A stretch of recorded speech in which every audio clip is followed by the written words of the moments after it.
Halo semuanya, kami dari kelompok 6 dan di sini kami akan menjelaskan tentang teknik pengambilan sampel dalam riset pemasaran. Sebelum itu, yuk kenalan dengan anggota kelompok kami dulu.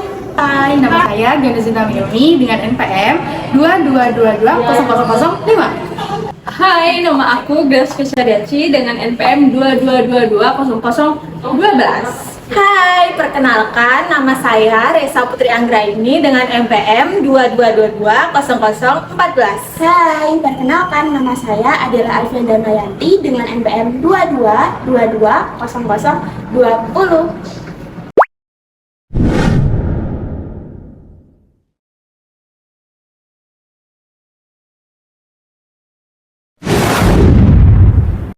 Nah, teman-teman tahu gak sih perusahaan seperti Coca-Cola atau Tokopedia tahu apa yang disukai oleh konsumennya? Jawabannya ada di riset pemasaran. Namun, untuk memahami seluruh pasar, peneliti tidak mesti harus meneliti semua orang.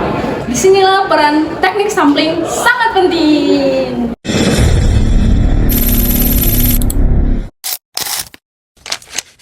Jadi, sampling atau sampel adalah proses pemilihan populasi dari sebagian kecil untuk mewakili keseluruhan. Melalui sampel, peneliti dapat menghemat waktu, biaya, serta tenaga tanpa mengurangi akurasi hasil penelitian, asalkan teknik sampling yang digunakan dengan tepat.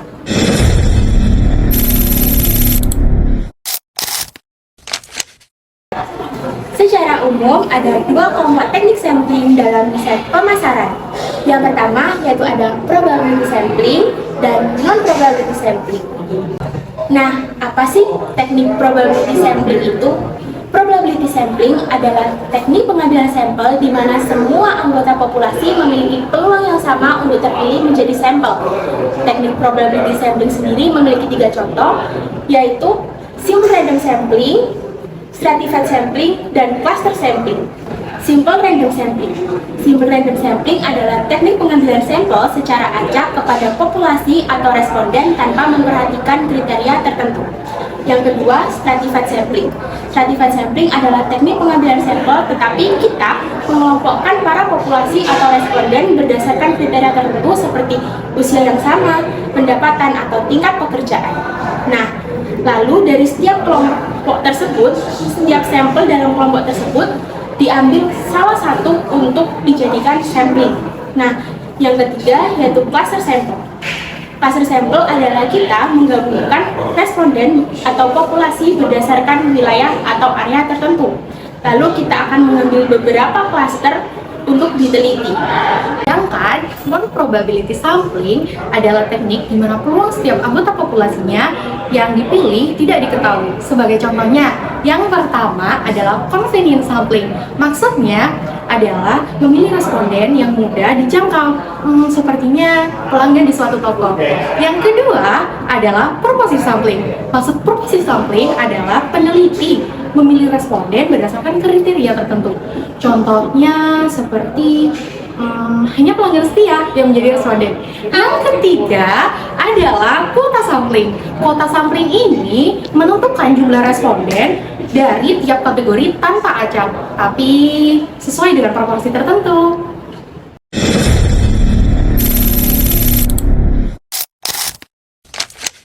Nah, pemilihan teknik sampling yang tepat akan memengaruhi validasi hasil riset. Jika sampel tidak memenuhi populasi, hasil penelitian bisa bias dan keputusan bisnis menjadi salah arah. Nah, oleh karena itu, penelitian harus menyesuaikan teknik sampling dengan tujuan riset, karakteristik populasi serta sumber daya yang tersedia.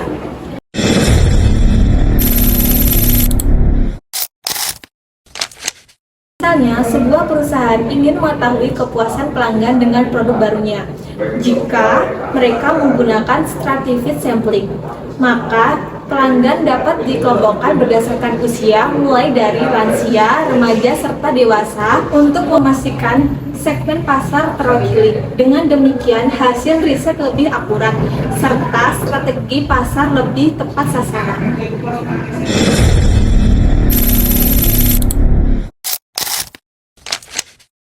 Jadi, kesimpulannya, teknik pengambilan sampel sangat penting dalam riset pemasaran.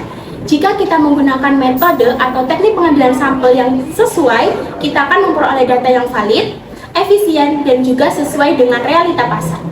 Jadi, ingat ya teman-teman, riset yang baik selalu dimulai dari sampel yang tepat.